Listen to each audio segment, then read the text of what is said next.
right.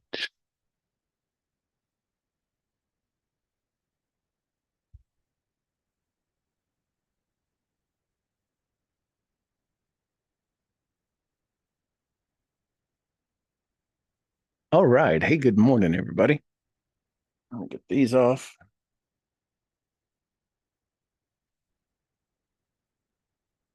All right. Good morning. It is Friday morning, May 9th, 2025. And I just wanted to walk us through. We've been doing a lot. We do a lot on these calls. We do a lot in an hour. And I kind of just want to bring this together.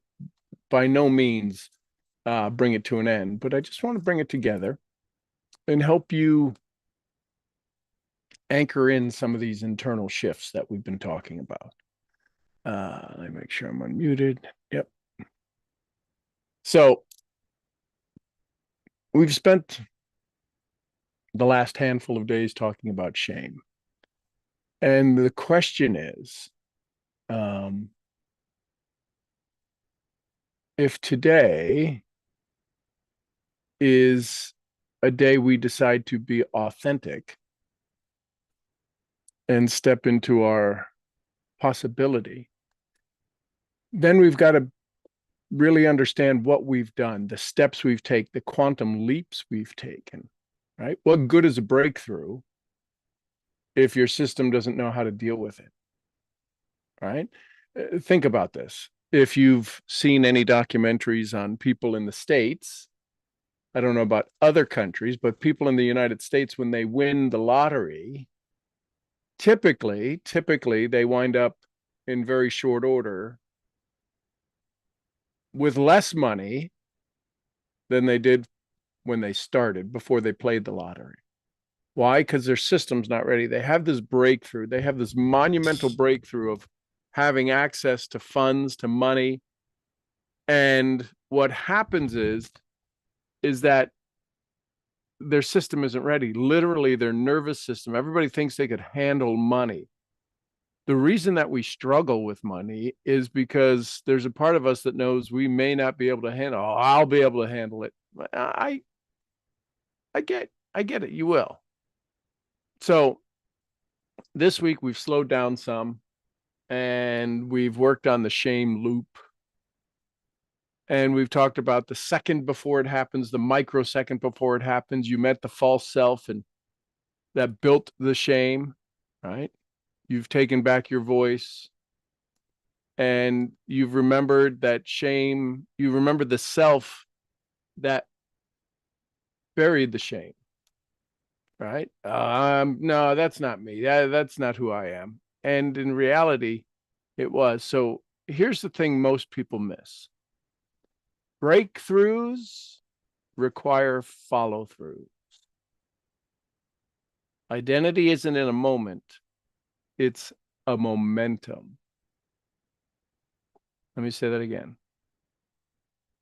Breakthroughs require follow through. This is why when we go to events, we have these huge breakthroughs, and on Tuesday, when we get back home, we don't have any follow through. Let me explain what happens in the brain. So inside the brain, you have the neural connections at the ends of the synapse. And on average, the typical amount of connections between each little synapse in your brain, and you have thousands and millions and trillions of them, there's about 1,300 connections. And because the brain is wired to do what? Two things. Will this kill me? Or how fast could I recognize the pattern? Since the brain, in any time it's given anything new, it sees it as a threat. And what it does is it doubles the amount of connections between the synapse, because there might be something very small, the color of the animal, the shape of a leaf, the sound of in the forest, that could be a very dangerous thing for us to remember, that in traditional and normal state, in default mode network, we wouldn't pay attention to it. But whenever we're challenged with something new, Those connections go to 2,600. We double the amount of connections. And therefore, we become very aware of some new things, new skills, new data, new understandings. And that breakthrough, if not followed through in the next 24 hours, relived, rekindled, reworked, whatever, we lose those connections. The connections that were most important, the information that was most daunting, most important to be life-saving, fades away. That's why we're like, I know this. I know I should do this, right? So if you don't start having new conversations with yourself, your nervous system will default to the old ones. So today's focus is that response. Is a response. How to respond to the emotional residue of shame, and how to do it with compassion, with structure, and self-talk that restores your authority. Think about that. So just for a second, we're not going into really meditation. This is kind of a training. I want you to think about the residue of shame. If you think about shame, can you still think of shameful moments? Does it still act on your body? Does it still trigger a feeling inside of you? If it does, that's residual shame. So because the most powerful tool you have is not someone else's voice, it's your own. The challenge is this: until we begin to believe our own voice, we will constantly doubt ourselves. This is why we say to somebody, give me a script, tell me what to do, because our own voice isn't powerful enough. Our own voice isn't strong enough to enforce the shifts or the change or the awarenesses that we want in our own body. It's kind of cruel. This is speaking. We were not strong enough, fat enough, strong enough. So, to teach this simple and clear, we need to make this a daily practice, especially post-meditation. So if you go back and you listen to the meditations, it's important to go back and not just end at the meditation. It's to go back and have the conversation to say, hey, listen, what do I need to do? How do I need to shift? Where do I need to feel this? When we talk about in the meditations, where do you feel this in your body? Where's that energy lifting? Where's that energy awakening or triggering feelings in your body? We truly need to understand this body-brain connection, the neuro engineering that we've done to our own selves.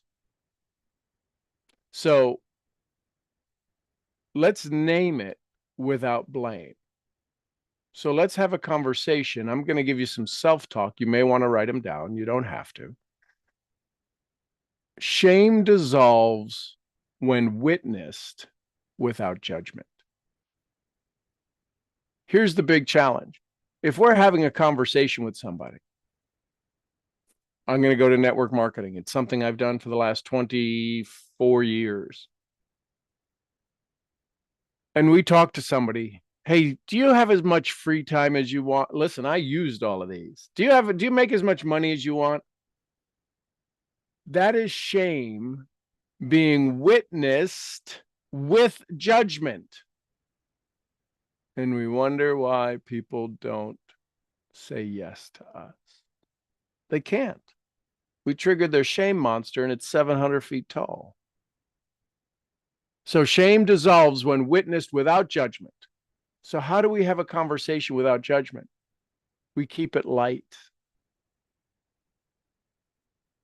For those of you that have been around the farm for a while, around this conversation for a while, whenever things start to get a little hot or a little heated or a little emotional, I'll usually soften it with the slightest bit of humor. Not to take away from the message, but to allow the message to be heard. Does that make sense? It's a skill, it's a practice. So instead of saying things like, right, here's how we look at shame with judgment, we might say things like, why am I still like this? I thought I already healed this. You ever know anybody to say things like that?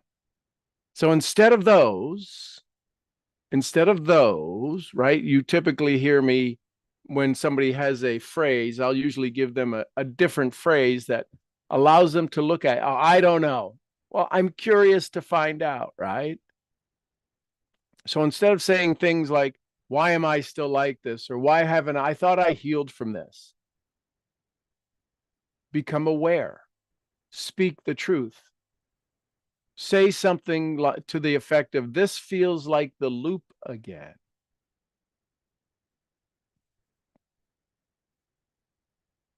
Just say that. Why am I still like this?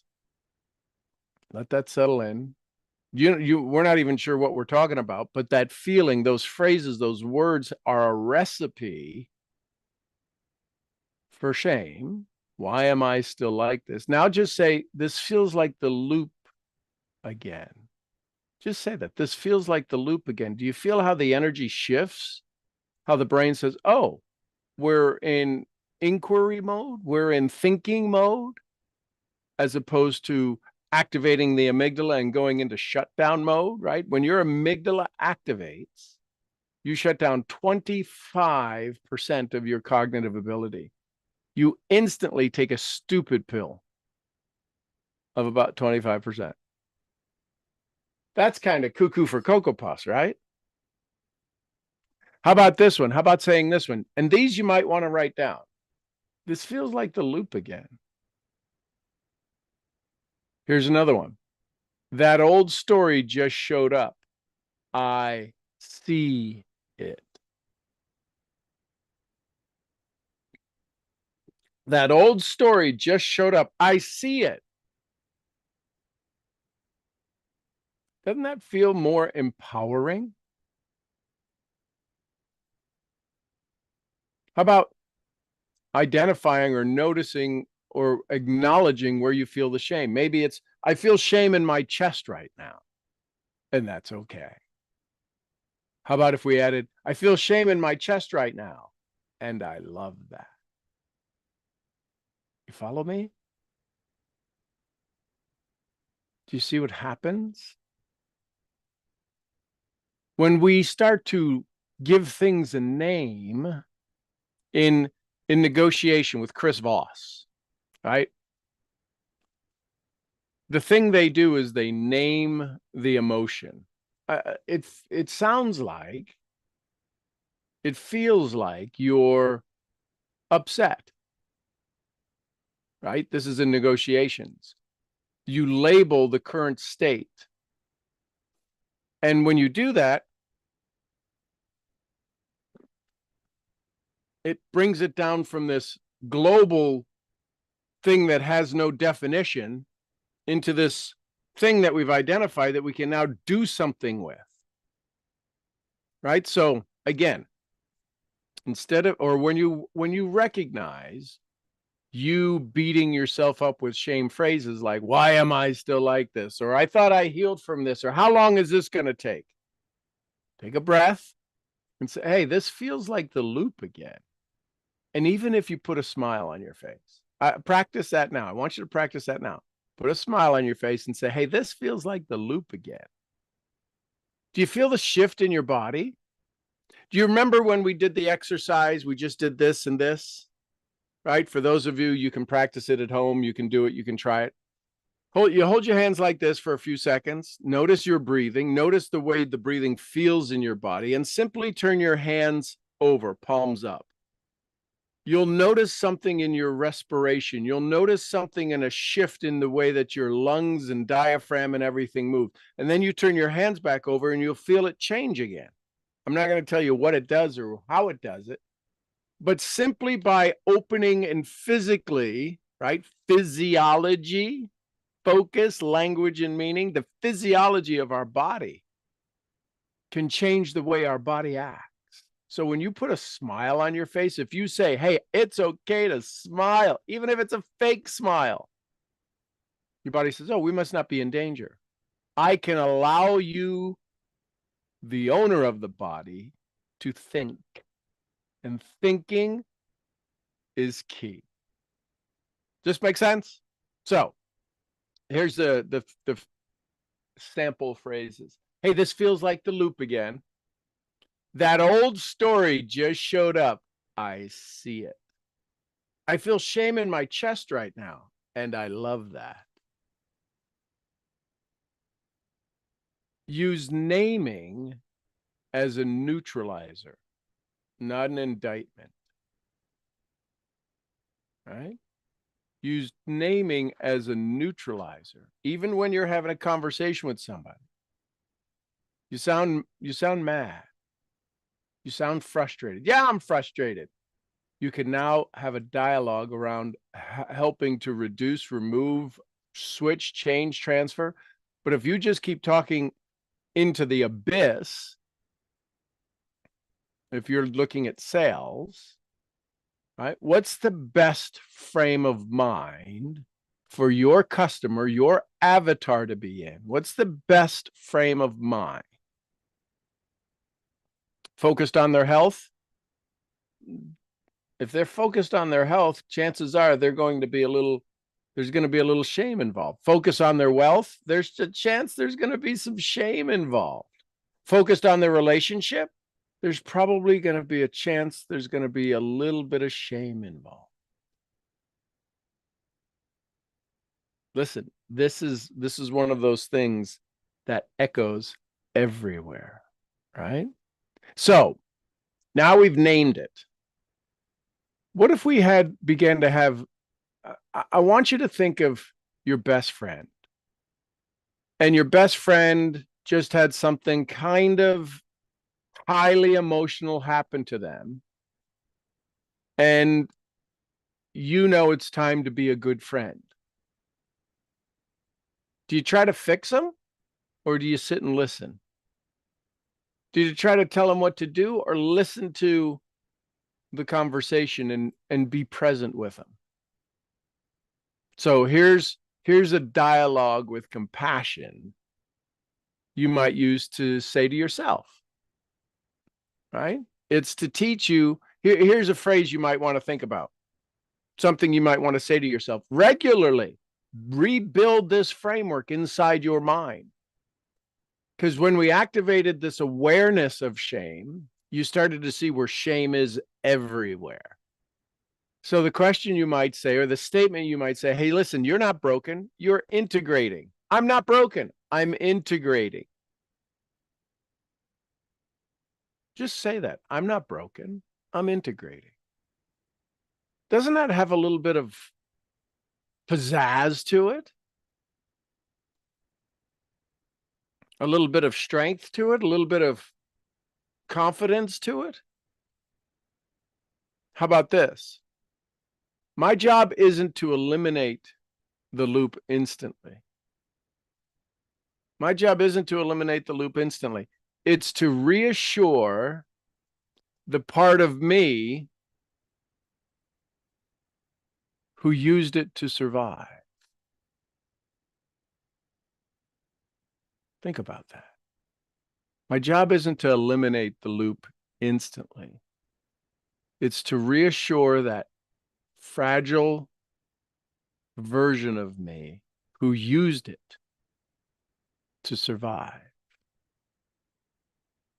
Right? If we don't give some credibility, some awareness to the one who did use it, do you think that gets rid of that was so stupid to do that? All right. How many times have we said that? That was so stupid to do that. I don't know why it was so stupid. The one who used the shame to survive, when you now recognize the loop, you feel it. And I love that. Somebody, a version of you, used shame to survive the moment, to survive the tragedy, to survive the trauma. And to not acknowledge that kind of fires up the shame molecules again, and they rebuild into a new structure. Still the same molecules, still shame, but it looks new. It feels different. Oh, that's different. We just rebuilt it because we didn't get any love for using it. It's a big topic. I get it. It's why we've spent 8 hours, 9 hours, 10 hours on it already. So your job isn't to eliminate the loop instantly. It's to reassure that part of you who used it to survive. Just say that right now. Hey, listen, the part of me that's used shame to survive, I'm here to let you know it's okay. I got your back. I got your back. You don't need to exercise shame anymore. I got you. We're going to move forward in love and confidence, and we're going to take some big steps. I got you. All right. So encourage this kind of language. So again, my job is, you're not broken, you're integrating. Your job isn't to eliminate the loop. It's to reassure that version of you that's used it to survive that it's okay. So here's some phrases. Here's some things you may want. Again, these are the encouraging phrases. Of course you feel this. You were trained this. Of course I feel this. I was trained to feel this. Isn't that fascinating? Right? You're allowed to rest now. I got you. You're allowed to rest now. I got you. Right? Here's the big one. You're not being dramatic. You're being honest.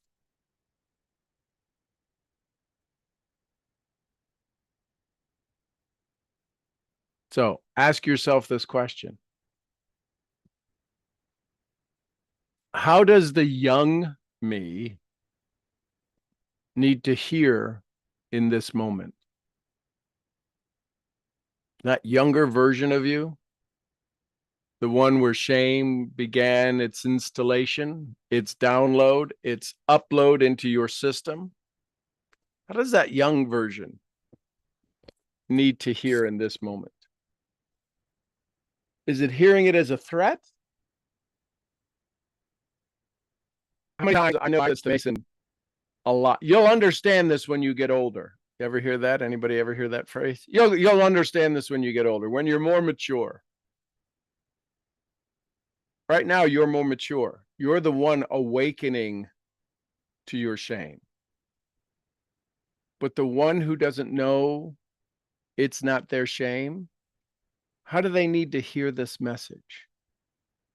How do they need to become aware of these statements?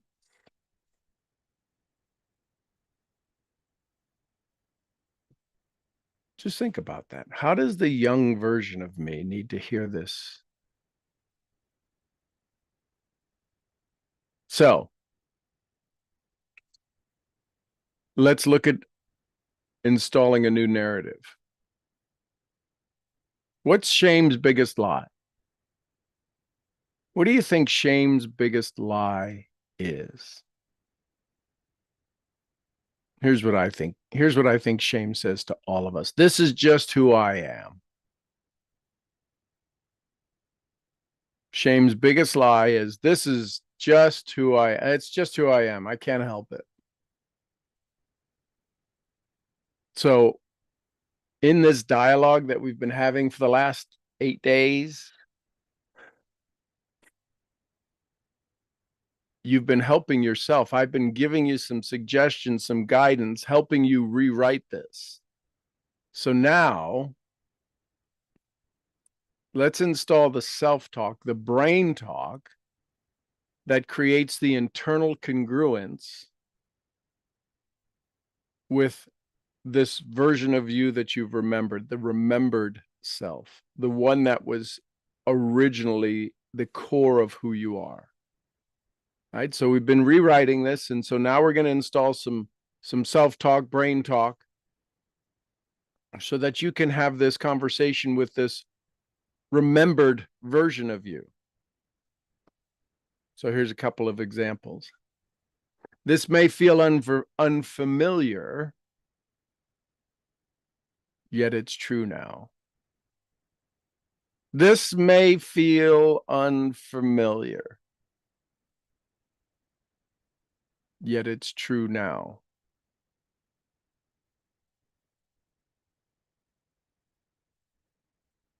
If you've ever traveled someplace and you've gone to a destination you've never been, you've traveled a path you've never traveled, this is new. It's true. It's new. And that's where you're at now. The reality is, though, is that you're simply remembering, you're traveling paths down that you've been before. This is who you were before shame was installed. Here's a big one. You may want to say this often. This one you might want to put on a sticky note. I speak for me, not against me. I speak for me, not against. Oh, you're such an idiot. That's against you. Why am I so stupid? That's against you. When you hear those phrases, they may be so repetitive, you might not even be consciously aware of them. So become aware of that. Slow down your thinking. I speak for me, not against me. Here's a big one. I am the voice I once needed.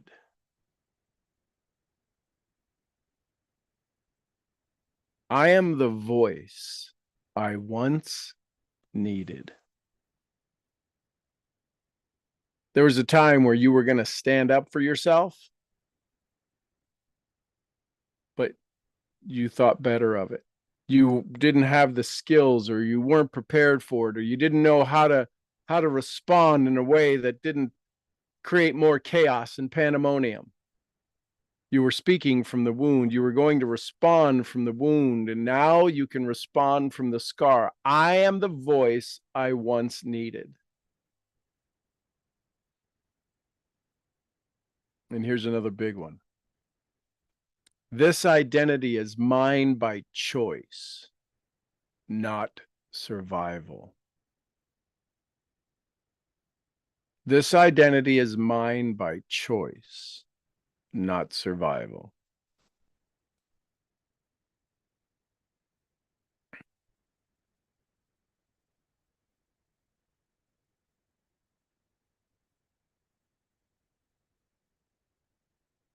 So we're going to do just a light an awareness meditation. We're not going to go into the sanctuary. You can if you want, but this is just something that you can, at a traffic light, you can close your eyes and become aware of, right?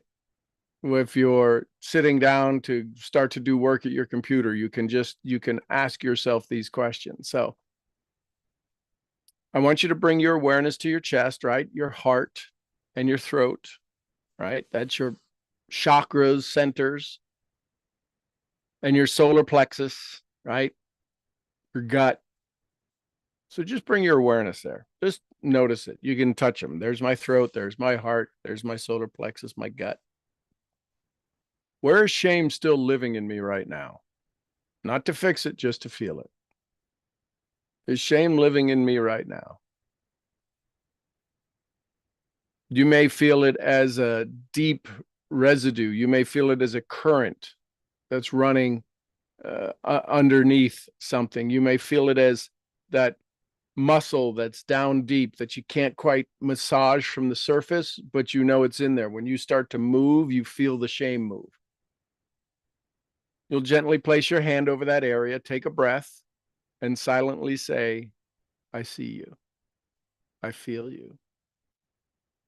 You don't need to be hidden to be loved.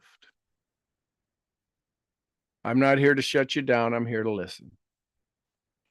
I see you.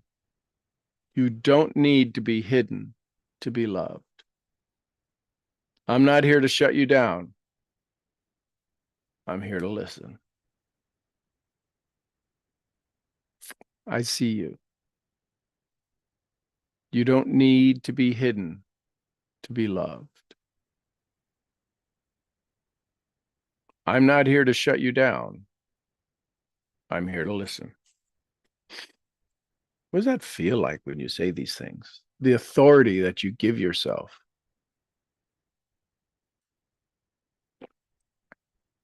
So now, again, you're speaking inwardly.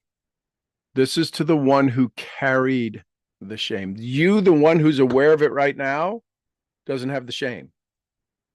We're speaking to the version of you that carried the shame. Here's some statements. You didn't deserve the silence you were given. How we never spoke to it. How we figured if we shoved it in a box somewhere inside of us, we'd be all right. It didn't deserve that silence. You're just acknowledging it. Here's another one to say. You were never the mistake. You were never the mistake.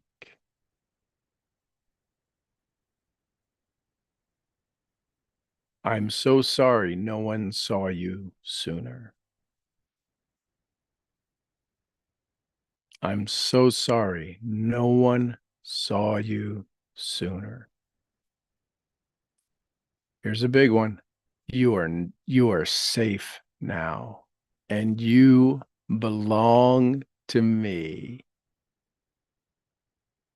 Oh, feel that. You are safe now, and you belong to me.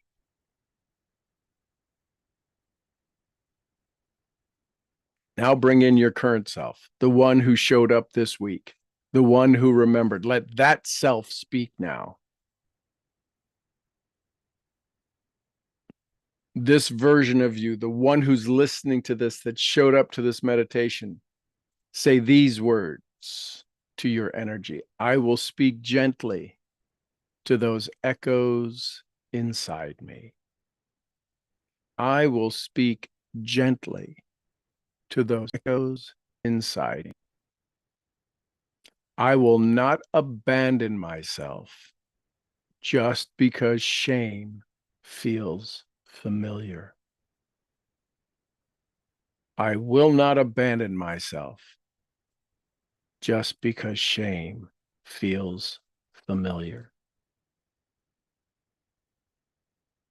Say this with a little authority, this one, with a little bit of punch. This voice, my voice, is here to stay.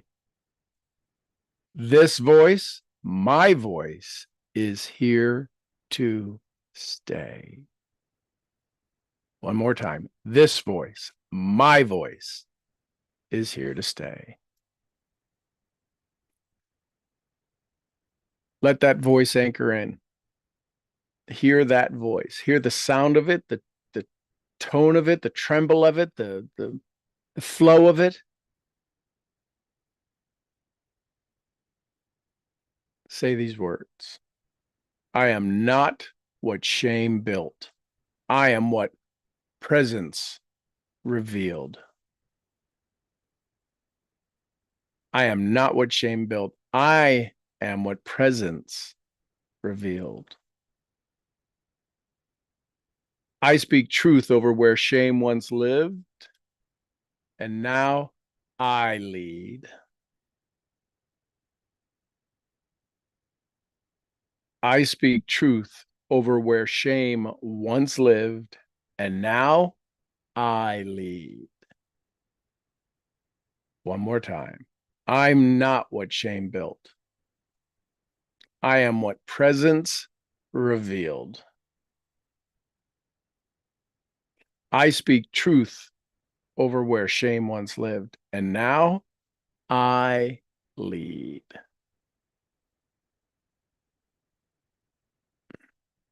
Just feel that. Feel that energy side of it.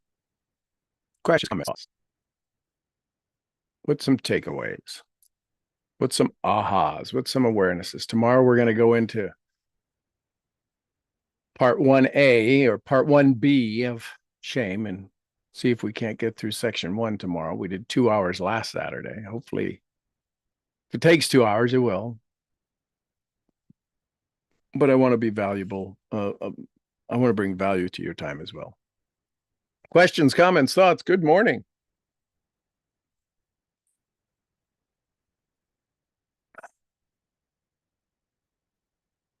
You can see where a lot of people struggle with this. You can see where it's an unspoken, a absolute pattern that's in everyone. Everyone. Right?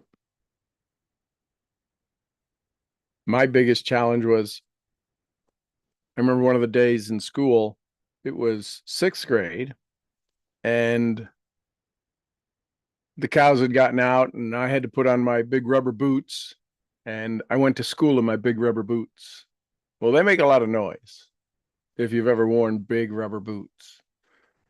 And so that was a day that I can still feel it. I worked a lot on that day because it wasn't really raining, but it had rained yesterday, and so it was real muddy. So, anyways, but yeah, I remember big rubber boot day in 6th grade.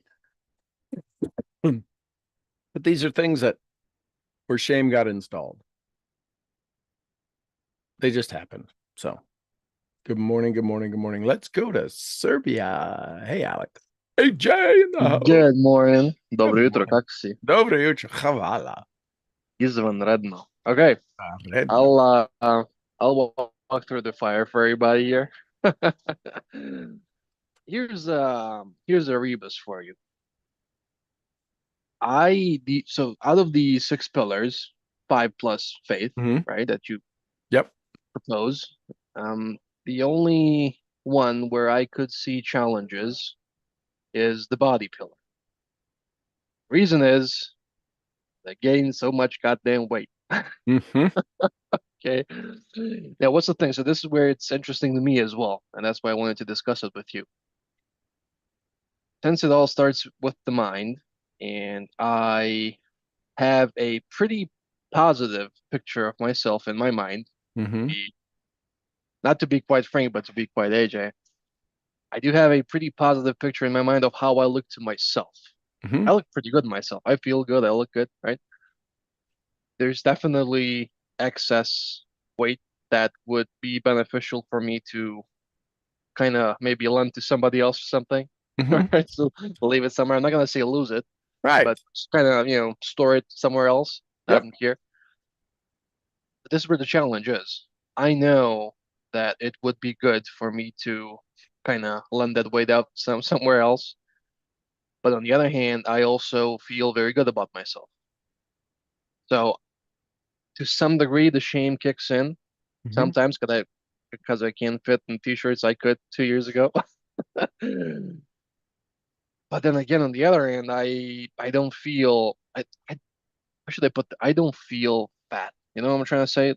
I don't feel obese or whatever. Now, mind you, I don't know how I look over camera, but I'm close to probably 275 pounds at this point. Yeah, you're fat. Yeah, I don't know how that looks, but to me, it You look doesn't look fat. that bad. Doesn't look that bad, Skippy. You look fat. It's whatever, Why am I saying that? whatever. Why am I saying that? So the shame would kick in. No, so that you can No? become aware. The reason that I feel good about my body is because it's a lie. You Okay. don't have to work if you feel good about your body. Why do you think most people are Oh, they're comfortable with their poverty? They say they want more. I'm okay, but I'm okay with my poor. Their results say I'm okay with my poverty. And until this is what's called delusional thinking. If you were to look at if you were to go use the medical tools or whatever it is to put in your weight and your height, and it gives you a score, right? They've went from body mass index, BMI, to another one. Listen, I'm at 2.8, I'm at 213. I'm fat. I'm not obese. I was obese. I'm still fat, according to their scales. I'm in pretty damn good shape. Yeah, I never say that you're fat. Like, you look great. But according to the scale, according to the formula, I should be I think 188. Oh my God, you'd be skin and bones. These are the stories people tell us. Now, I'm going to say this. It would serve you well to help your leg heal. Give Yeah, up that's what 30, everybody says. give up 30 pounds. Yeah, maybe even 50. Yeah. Okay, so 50 pounds. What's the problem if you give up 50 pounds? I don't know if there's any muscle available because Brad's on call. I think you probably took all of it. I know if there's any muscle left in the universe, Brad needs to give some muscle up, man. I'm kidding. It's I think I would be best at my 225, I'd say. Okay, so if you got there, what would you do different? What could you do different? You mean like lifestyle wise or? Sure. Hey, hang on. You're an amazing student. So I'm going to use this as a moment to help others be taught. I asked him, what would you do at 225? The question that came back, listen carefully. The question that came back was, what do you mean, like lifestyle wise? There is no intention to lose the 225 to get to 225 because you didn't even have a clue. This is what happens when you say, hey, what would you do with an extra $6,000? Geez, I don't know. Then you're never going to get it. We have to have a detailed plan, at least an initial plan for what we're going to do with our wealth. We're talking to AJ about his health right now, but I'm talking to every one of us who talks to people who want us to guide them and give them and sell them success. Isn't that what we're doing, selling success? I don't care whether it's a nutritional, whether it's a wellness product, whether it's a technology, a software. People say, I'm going to pay you for success. When you ask, you want a wake up call? When you say, hey, listen, what would you do with the success? You got the success. What would you do with it? Hell, I don't know. They don't even want the success. So when you're ready, AJ, to get to 225, you have the skills and the talent to say, I made a decision. I'm going to lose 4 pounds a week for the next 10 weeks. I'll lose 40 pounds. Done, easily done. You have the skill set, the determination. Hey, listen, why don't you go kick it with your skinny self? Smart ass. It's but see, if we don't have the new story, we can't go after the new story. It's that simple. I don't care what it is. Oh, well, since we are men and this is a man thing, right? Yes. If I were to focus on my society pillar, subchapter intimate relationship, subchapter a potential partner that's gonna give me a run for my money. Wow, yeah. I think I'd be you able be able to run. I'd be able to run faster at 225. I think I'd be able to run hell of a lot better at 225 versus 275. Okay, well, there it goes. You solved it. So now become aware of what good decisions. So now shame's going to kick in. Right? Kyle Cease talks about the 4 stages. The fear of making the decision. The holy crap, I could have been doing this since January, right? I could have been doing this since last year. I could have been doing this, right? Part of you, whenever you tell the story about your weight, it is a way to justify why you can't move as much as you do because of the accident. The accident was a stupid accident, wasn't it? It wasn't your fault, but it was a stupid accident, wasn't it? Oh yeah. Do you blame yourself for the accident? No. No. Could you have been in a Um, different spot? Could you have made one small decision and not been in that spot that took 6 months of your life away and now the next 3 years of recovery? yeah. Yeah. So you subconsciously blame yourself. That they did it, but I shouldn't have been here. I'm I mean, I never take that route home, the route that I took that day. I never take that route specifically home at the time where I used to live. Sure. I've been playing this game of tennis with myself probably in the hospital for months. Mm-hmm. You know, if only there was one red light versus the green light. If only there was one pedestrian and I stopped there for a split second. If only, this and that. But I So realized a long hang time on, ago that folks. it's Hang not. on, folks. I want you to pay attention to what just revealed itself. Was it your fault? No. But he just gave you a list of 7 reasons why it's his fault. We use the phrase if only. Yeah. There is no if only. The shit happened. But Yeah. why are you trying to go back to fix it? Don't tell me where you've been, tell me where you're going. I would be, since you're alive and you made it through and you now get to have a 50-pound weight loss, right? 6 stones or whatever the heck that is. You get to lose all of this. You get to give it away, give it to some skinny kid in Africa.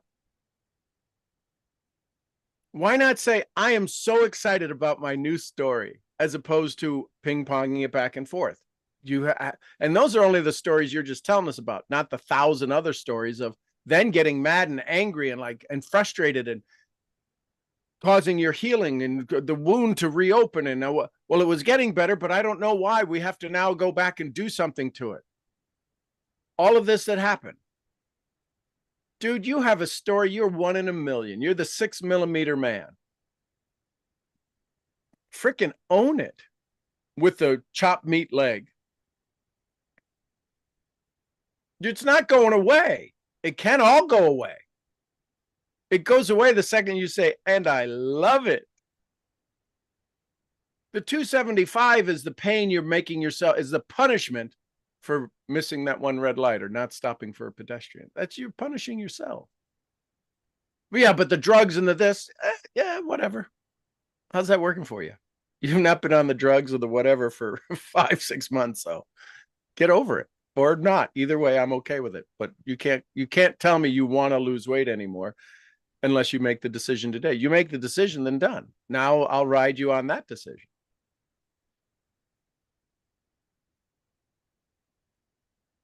You think that's funny? You think you're smart here? Oh, hey, listen, one of us is always going to have fun. Hey, it's my day. Uh, yeah. But see what happens when we can have a real face to face, a real conversation with that thing that's troubling us and no delusional thinking. I don't know why I can't lose my weight, because you're fat and you put too much in this hole that comes out of that hole. I don't know it's not that difficult. But my medicines, whatever. Yeah, sure. You eat for 275. You're doing a good job at it. How long have you been at 275? I don't know. I don't weight myself that often. Okay, but how long, if you had to guess? Probably since I came back home from the States. Did a lot of DoorDashes there when they Okay, the so this is exactly what we've talked about for the last 5 years. Every time you have this great, we have a weighted. So you can't take, nobody can take away your trip. They can't tell you didn't go. They can't tell you didn't learn anything. So what do? You beat yourself up by door dashing and getting yourself fatterer. You got better at being fatterer. I had to try it all. Like I wanted the Wingstops, the Wendy's, the color, the everything. Sure, and that's okay. Yeah, It's okay to indulge. Now it's time to sharpen up and sharpen the saw and do some walking and do whatever it is. Eat some salads and drink more water, whatever it is. You know what it is to get healthy. Or we could just send you back to the hospital and you'll lose weight pretty quick.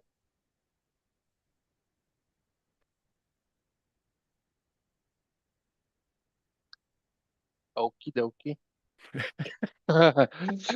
Actually, as you were speaking, this is the only kind of shame trip that I got. And I went over to ChatGPT, my newest online best friend, Right. and explained the situation, told him, hey, listen, give me a proper full day of, what to do when incorporating intermittent fasting and working out and how to slowly, come back to working out. Mhm. Wrote it out. I mean, wrote all of it out. Mm-hmm. And it's really good. It's really, what should I say? It's really detailed, Really but it's very customized for simple. you. Yeah. It's Yeah. really detailed, but it's really simple. Sure. I said, okay, this When is, when well, did you know you what? do that? This is awesome. When did you Just do it? like, just 10 minutes ago, as you Oh, were okay. speaking. Cool. I still have it on the computer here. Excellent. So when are you going to implement it? Today? And if you implement it, how do you feel? Already feel better. Okay. Feel And like the if you don't implement health it, how is would you, if you don't implement it, how would you feel? dirty. Which do you want to feel? Good or dirty? Good. Good. Then just ask yourself, is this about to make me feel good or is this about to make me feel dirty? Like I didn't keep my promise. I lied to myself. Okay. And then if the decision for not good, the dirty comes up, that's the shame loop.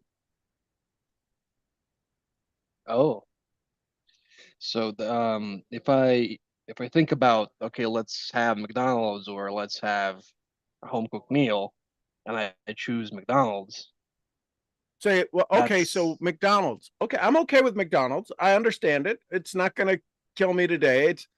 But who decided that I wanted McDonald's? Which version of me? Do I really want that? Or is that the shame loop thinking I don't hear it? I see myself at 275. Say I love myself at 275. I I love love myself myself at here. 275. I love Then the myself shame here. loop disappears. Now Oh, I'm going to feel better at 274. I want to see the movement. I want to see the engagement. I don't have to have the McDonald's. That was a part of me that said, that's trying to hide something else. What are you trying to hide by this distraction? Oh, that I can actually have a romantic run for my money kind of relationship. Wait a minute. McDonald's is keeping me from, yeah, pretty much. that's an interesting perspective, and I haven't thought about it that way. I Yeah. realize right now that there's levels to this shame thing. There's levels to this. I mean, this is so. But if I say this is coming to my mind now, if Yep. I say that having a cheat meal, that's gonna be me cheating myself from going to 225, right? Well, yes, but but here's the key. It's not the 225, it's what the 225 brings you. It's never the thing, it's the destination. What does 225 bring you?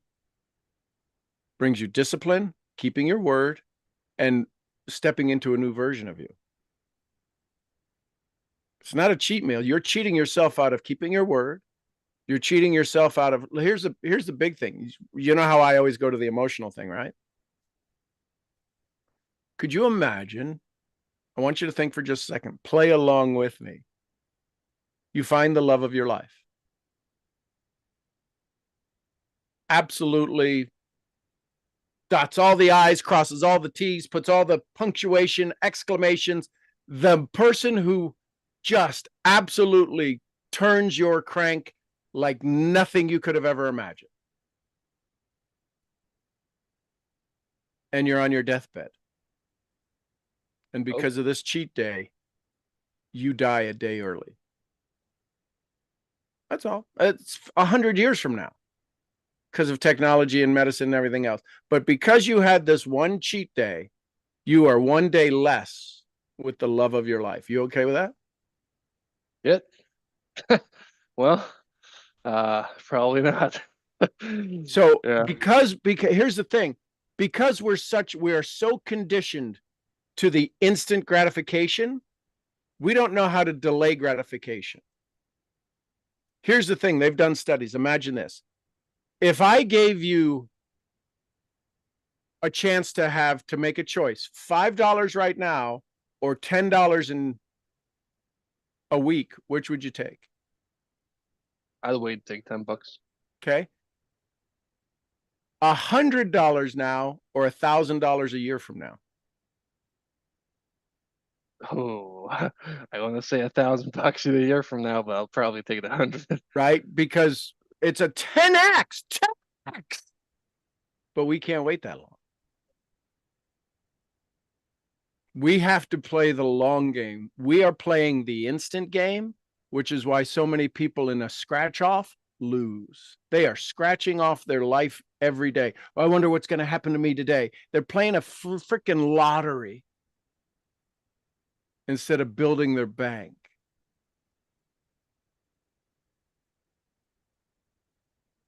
Play the long term. How long do you want them to say your name after you're gone?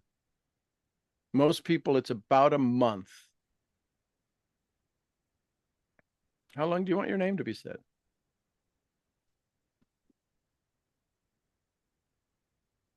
Long time. Be specific. It'll only last about a week. You know that fat bastard, 275 pounds? He'll talk for you about a week.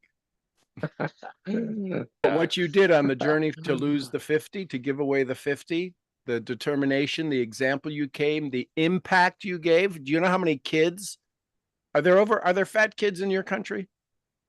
Yeah. Yeah. What if you all of a sudden became the example through leadership?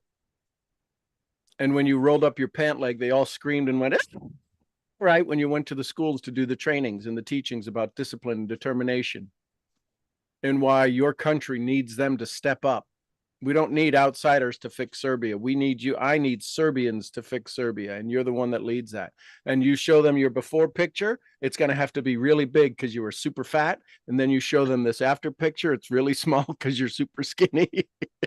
It's gonna be you have to be like the 0.5 zoom on iPhone, like right. like the ultra wide, the ultra wide angle. Bring it in, the whole shenanigans. Okay, just one more question sure. to wrap it up. Incorporating the shame loop thing into the weight thing. Yep. Obviously, the choice for McDonald's is gonna be one day early, right? Yeah. The question that pops into my mind now is, you know how we say just one cheeseburger won't hurt? Right. That restarting the loop again? Or Oh, what? absolutely. Oh, okay. Who's saying that? It's not the one who wants to get healthy. The healthy version of you knows one cheeseburger will kill you.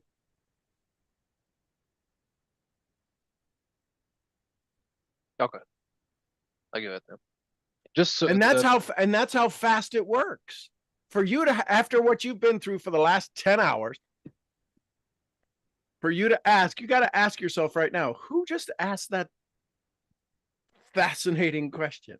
So if I say, well, one cheeseburger won't hurt, was that, well, that was me. That was the health. Would the healthy you say that?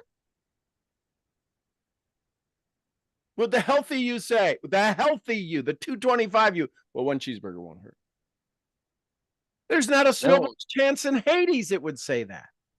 No, he'd be like, suck it up, Buttercup. It wouldn't even be a discussion. You'd go, wow. Are you kidding? Who's got jokes today? Do you see where you just scratched your prefrontal cortex? You were thinking, yeah, sometimes it's back here. Yeah. But this is a thinking question you had right now. This is how wired in it is. This is literally an addiction, right? Because sugar is more addictive than cocaine. You know that, right? Yeah. Yeah. Carbs are sugar, right? Carbs are carbs, but carbs are kind of this thing we get addicted to. And we get addicted to the taste. You know, they put some things in there to make you want that, right? Have you ever seen the video where the hamburger from McDonald's is 25 years old and it still looks like the day the lady bought it? Yeah. So that's fascinating. So is that what you want? Is that what you want to go eat, a 25-year-old hamburger? Nah. No, no, And so sir. here's where the delusional thinking comes in. We have to become mentally tough. And what Tony Robbins teaches is that we have to have there is a price for this that is overwhelming, right? Like I said, go have a hamburger today, you'll be one day less with the love of your life, and you'll go, I shouldn't have had that cheeseburger 45 years ago. Imagine the pain on your face, on your body, when she says, can't you stay one more day? And you go, nope, I had a cheeseburger. It was a cheat day. I'm going to cheat you, my love of my life, from being able to spend one more day. I'm going to cheat myself out of spending one more day with the love of my life. Yeah, this hamburger's worth it. Not a chance. We have to shock and awe. We've got to bring the bombers and the nukes and the B-52s and the machine guns and the tanks, all for somebody that says, I want to fight you. And you show up. You ever seen the cartoons? Remember the cartoons where they show up and then all of the guns show up? He pulls out and it's like 7,500 guns and bullets and it's like rockets and launches and it's just this little guy going, okay, I won't do that. We have to overwhelmingly destroy this thinking that it's okay to have a cheat day. But you know why everybody signs up for it? Because they get a cheat day, losers. Yeah, that's really weird for me. As you're, I understand what you're trying to say. I understand what you're talking about. The weird thing for me is when I ask myself who said that, right? Mm-hmm. It's as if, because if I say that the 225 version would never do that, but the 275 guy would.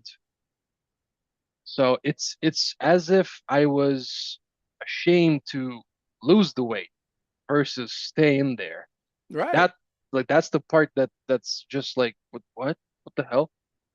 How would you even be ashamed to lose weight?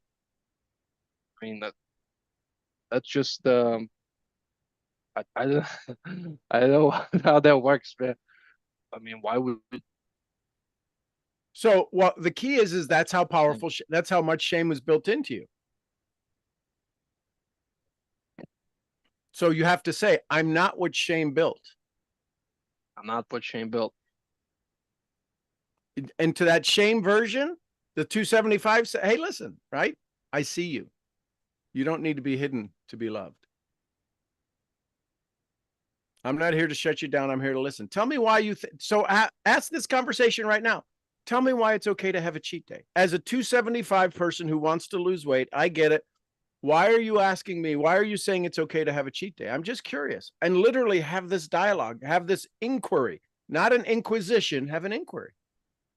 Why is it okay to have it? Why is it okay if I truly want to lose the weight and we both understand it'll probably be better for my heart and everything else in my leg and I'll heal faster? Why are you saying it's okay? Why are you asking for a burger? What part of you needs to be seen? What benefit do you get from staying at 275? And what's it say? Firstly, it says, I just want a burger, won't hurt. And then after I kind of dig in that ditch just to see who's up there, it says, because this is comfortable now. It's a lot more comfortable. And then ask, is it really comfortable or is it just easy? It's just easy, not comfortable. And here's the question now. Isn't it always easy to fail? Oh, yeah, definitely. So do I want easy or do I want worth it?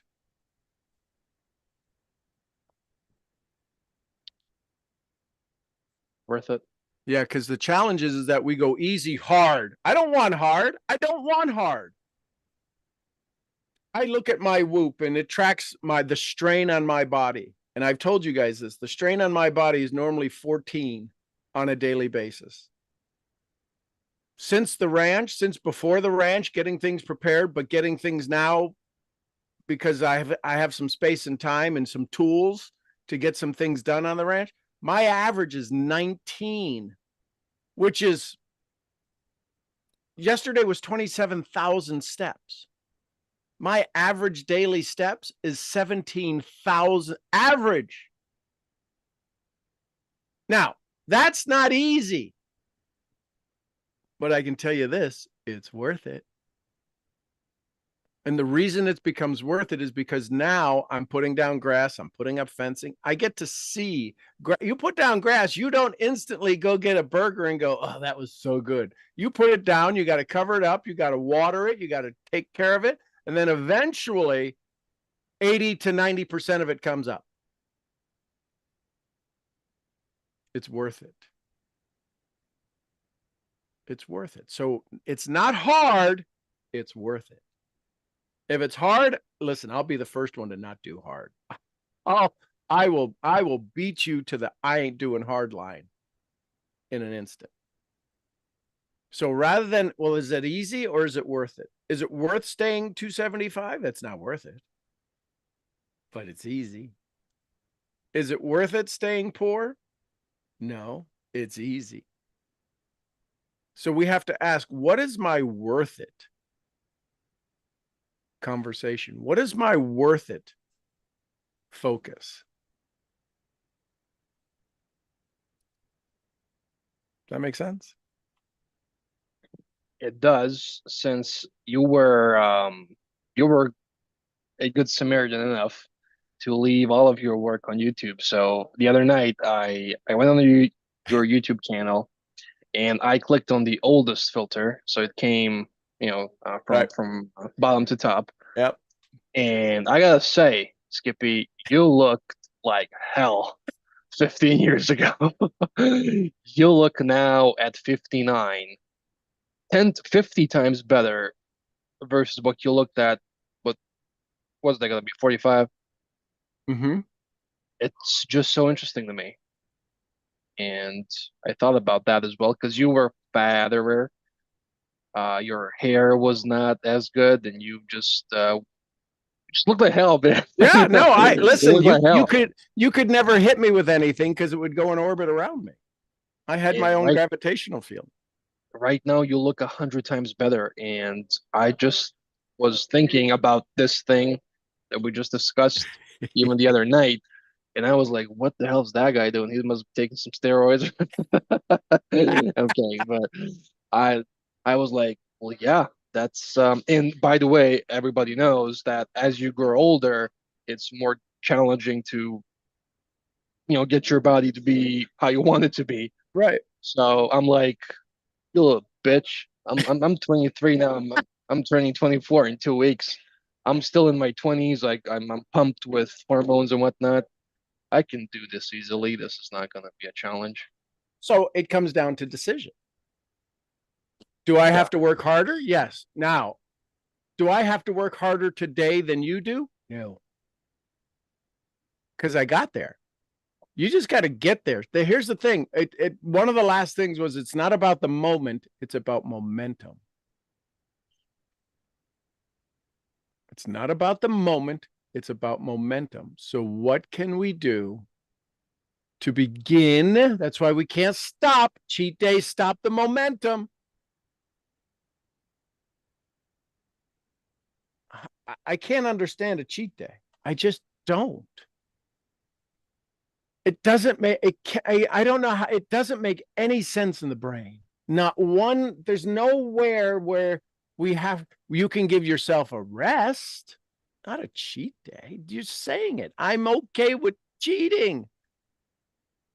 I wonder if relationships failed more on people who have cheat days. It's okay to cheat. It's just doesn't.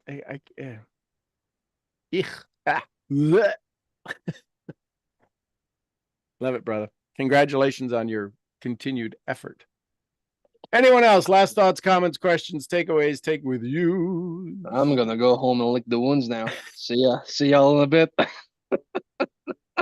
Thank you, thank you, thank you. You are welcome.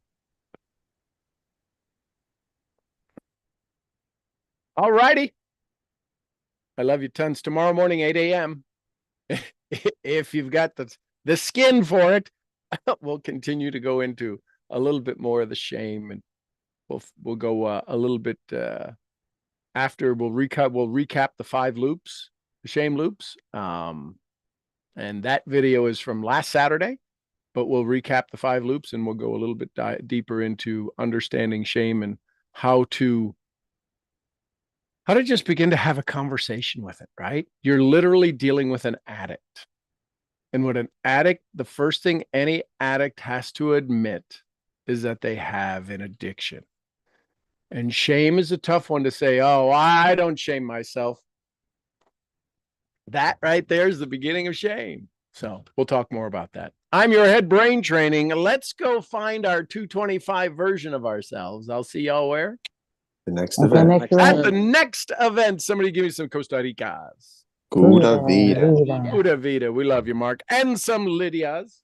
Peace be with us. Peace be with us all. And the queen of finding your ideal lifestyle, Jessie Lee Ward.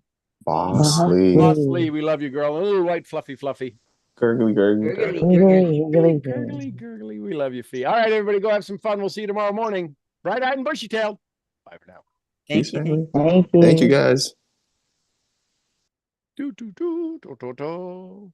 I don't know why the music's not playing, so I'll just sing. Get up, get up, get up, get up, get up, get up. I love you tons. Bye for now.